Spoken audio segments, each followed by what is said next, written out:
Hello दोस्तों। आज हम बात करने जा रहे हैं लिबरलिज्म के हवाले से। इससे पहले हम रियलिज्म में पढ़ चुके हैं कि सबसे इम्पॉर्टेंट उसमें जो फैक्टर होता है या एक्टर होता है वो स्टेट होती है। इसके अलावा कोई और रैशनल एक्टर उसमें नहीं होता।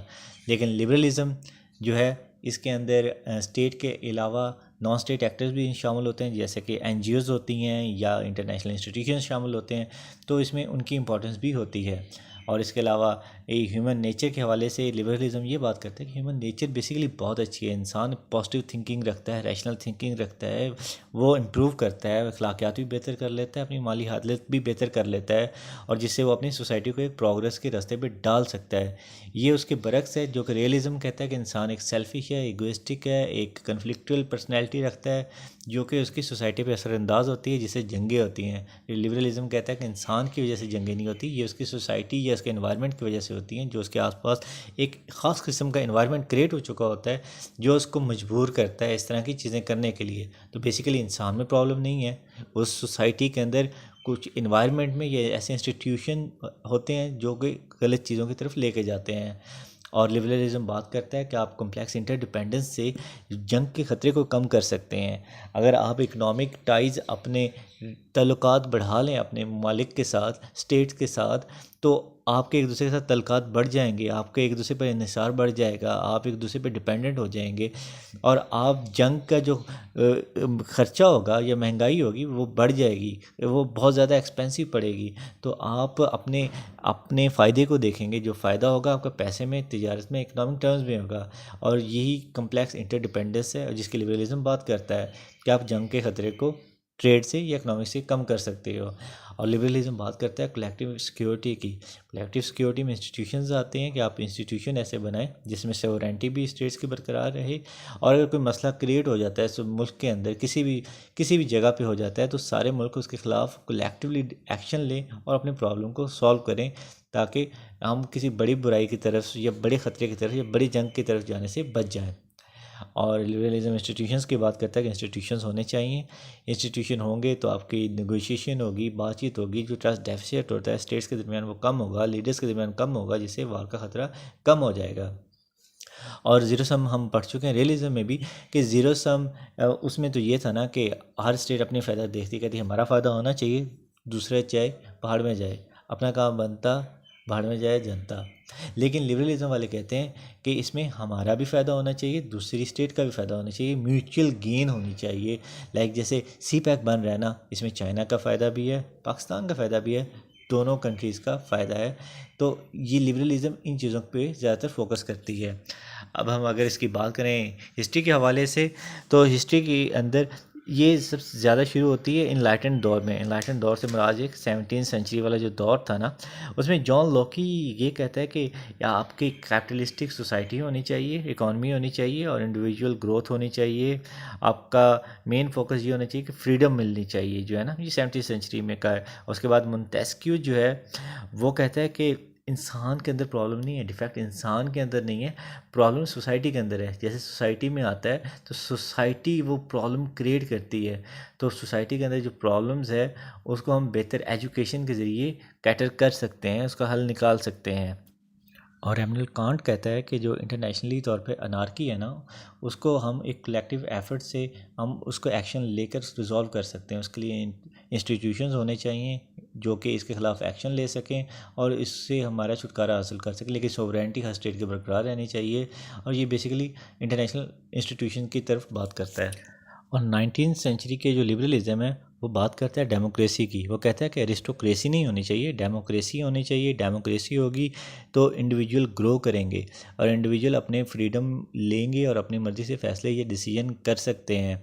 और फ्री ट्रेड होनी चाहिए। फ्री ट्रेड से आपकी इंटरडिपेंडेंस एक दूसरे पे बढ़ेगी, आपके टैरिफ कम से कम होने चाहिए। और 19वीं सेंचुरी की जो लिबरलिज्म है ये भी कहती है कि इंसान जो है ना वो एक रैशनल डिसीजन लेता है और रैशनल डिसीजन के ज़रिए अपनी जो नेचुरल नीड्स होती हैं उनको पूरा करता है रैशनल वे से। एक वो हार्श डिसीजन नहीं लेता, ना ही वो कोई इगोइस्टिक बेस पे लेता है।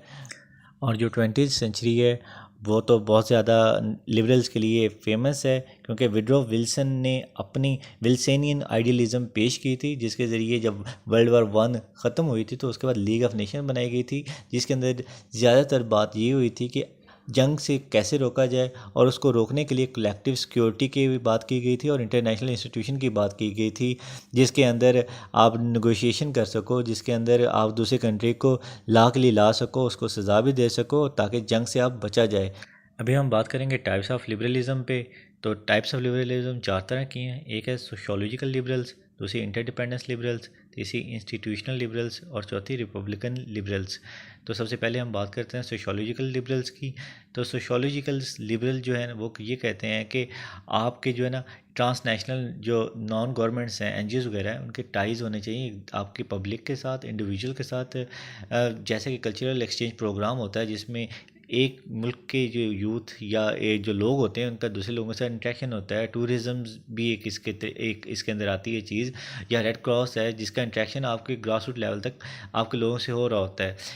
अभी बात करते हैं इंटरडिपेंडेंस लिबरल्स की।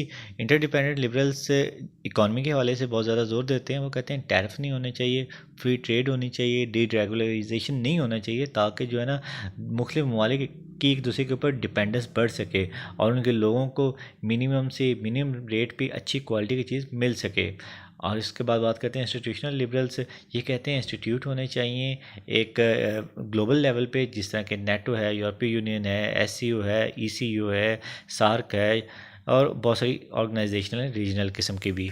अब बात करते हैं रिपब्लिकन लिबरल्स की। तो उनका ये ख्याल है कि मुल्क के अंदर जो है ना डेमोक्रेसी होनी चाहिए, डेमोक्रेटिक नॉर्म्स होनी चाहिए। जब गवर्नमेंट एक डेमोक्रेटिक होगी तो वो दूसरे कंट्रीज़ के साथ भी पीसफुल किस्म के रिलेशनशिप बनाना चाहेगी और इंटरेक्शन करेगी, और जिससे जंग का ख़तरा जो है वो मिनिमम से मिनिमम होगा। अब बात करते हैं लिबरलिज़म और आइडियलिज़म के दरमियान फ़र्क की। बेसिकली तो दोनों ही एक ही तरह की हैं, लेकिन जो आइडियलिज़म है वो ज़्यादातर ज़ोर वो देती है कि इंस्टीट्यूशन आपके होने चाहिए इंटरनेशनल लेवल के ऊपर।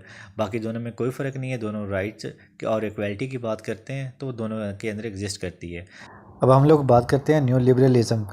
न्यू का वर्ड जब भी आएगा किसी भी थ्योरी के अंदर, तो न्यू का मतलब होता है स्ट्रक्चरल, मींस इंस्टीट्यूशनल। जो है ना, आपने इंस्टीट्यूट का इस्तेमाल करते हुए ग्लोबली तौर पे पीस को या क्लाइमेट चेंज को, प्रॉस्पेरिटी को या ग्रोथ को इंश्योर करना है। इसमें इंस्टीट्यूशन जो होते हैं इंटरनेशनली वो इसमें रोल प्ले करते हैं, जिसके अंदर यूएनडीपी भी आ जाता है जो ड्रग कंट्रोल के हवाले से, ड्रग अब्यूज़ के हवाले से काम करता है, वर्ल्ड हेल्थ ऑर्गेनाइजेशन भी आ जाती हैं।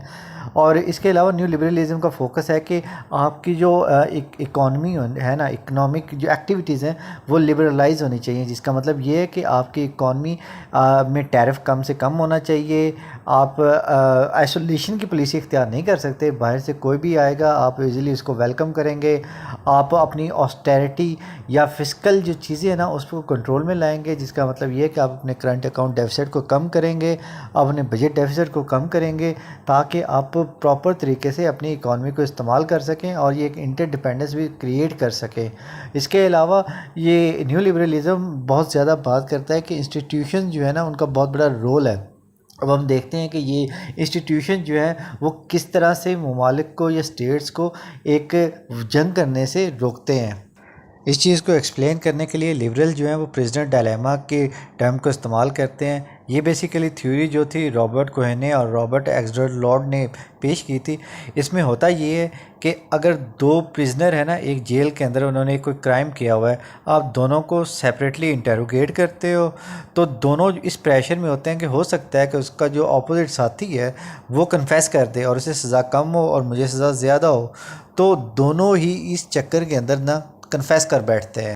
अब हम इस प्रिजनर डायलेमा को स्टेट्स के ऊपर इम्प्लीमेंट करके देखते हैं। जो स्टेट्स होती हैं उनके दरमियान एक ट्रस्ट डेफिसिट डेवलप हो चुका होता है, क्योंकि उनका आपस में इंटरेक्शन नहीं हो रहा होता, और जब इंटरेक्शन नहीं हो रहा होता तो वो अज्यूम कर रही होती हैं कि दूसरी स्टेट भी उनके बारे में एक या तो आम रेस में मुब्तला हो चुकी है या उसके बारे में नेगेटिव सोच रही है, वो उस पर कभी भी अटैक कर सकती है और उसको नुकसान पहुंचा सकती है। तो इसलिए लिबरल जो है ना वो कहते हैं इंस्टीट्यूट का रोल ये है कि वो उन स्टेट्स को एक जगह पे इकट्ठा करता है, उनको कम्युनिकेशन करने में आसानी हो जाती है, जिससे अगर कोई उनके अंदर गलतफहमी पैदा हो भी गई है तो उसको आसानी से रिमूव किया जा सकता है। इस तरह से हम स्टेट्स को किसी भी जंग से या बड़े कन्फ्लिक्ट से बचा सकते हैं। तो बेसिकली ये जो प्रिजनर डिलेमा है, ये लिबरलाइजेशन या लिबरलिज़म की जो थ्योरी है उसको वैलिडेट करती है, उन्हें सपोर्ट करती है कि इंस्टीट्यूशन होने चाहिए और उनके ज़रिए हम कम्युनिकेशन होनी चाहिए, मीनिंगफुल डायलॉग्स होने चाहिए, ताकि आपस में कोई गलत फहमी है वो दूर की जा सके और पॉजिटिविटी को बढ़ाया जा सके। जब कोल्ड वार एंड हुई तो जो न्यू लिबरलिज़म थी उसको एक नई जहत और एक नई डायरेक्शन मिल गई, क्योंकि ये एक जो इख्तिताम था ना इस जंग का, कोल्ड वार का, ये एक कामयाबी थी जिसको बड़े अच्छे तरीके से एक्सप्लेन करते हैं ये न्यू लिबरलिज़म वाली थ्योरी, क्योंकि रियलिज़म वाली थ्योरी कोल्ड वार के इख्तिताम को एक्सप्लेन नहीं करती प्रॉपरली। और उसके अलावा न्यू लिबरल्स जो है ना, ये लिबरल्स ये कहते हैं कि अगर आपका शेयर्ड किस्म की डेमोक्रेटिक नॉर्म्स होंगी या कल्चर्ड होगा तो तब भी इम्कान बहुत कम हो जाता है कि आप किसी कन्फ्लिक्ट में एक दूसरे के साथ पड़ो या जंग में जाओ। तो इसलिए आप लोगों का एक कल्चर ऐसा होना चाहिए जो शेयर्ड किस्म का होना चाहिए और जिसके लिए ज़रूरी ये है कि आप आपस में इंटरेक्शन बहुत ज़्यादा से ज़्यादा करो। अब लार्ज स्केल जो कन्फ्लिक्ट है उनका ख़तरा तो बहुत कम है। तो फ्रांसिस फुकुयामा ये कहता है कि जो अभी जो छोटे छोटे किस्म के कन्फ्लिक्ट एग्जिस्ट करते हैं उनके लिए कोई भी वायबल किस्म की थ्योरी अवेलेबल नहीं है। उसके लिए एक थ्योरी होनी चाहिए जो इन फिनोमेना को एक्सप्लेन कर सके। ये तो था हमारा लेक्चर आज का लिबरलिज़म और न्यू लिबरलिज़म के ऊपर। आपको जिस चीज़ की समझ नहीं आई आप या जो कोई चीज़ चाहते हैं कि मैं मज़ीद एक्सप्लेन करूं, उसको नीचे कमेंट में आप डिस्क्राइब कर दें और काइंडली मेरे चैनल को सब्सक्राइब कर लें और बेल के आइकन को प्रेस कर दें। Thank you.